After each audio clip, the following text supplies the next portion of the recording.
Well, this is happening now. Bernie Sanders is going after McDonald's. Tell me more. Yeah, writing a letter saying this: if Amazon and Disney can pay $15 an hour, so can McDonald's, which made $5.1 billion in profits last year.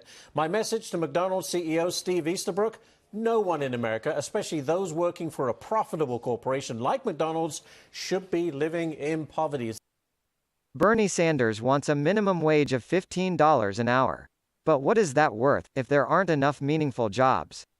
McDonald's have recently stopped their fight against a minimum wage increase. They know that very soon, they won't need those workers at all. The solutions of yesterday do not apply to the problems of tomorrow.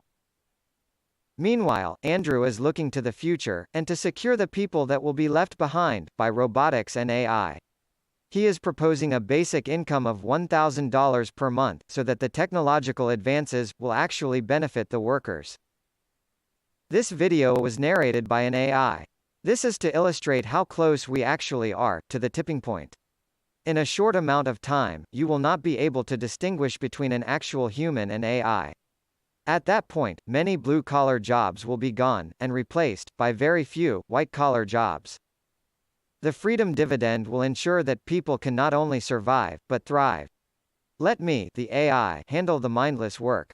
That way, you can focus on making sure that your family, local community, and planet can thrive.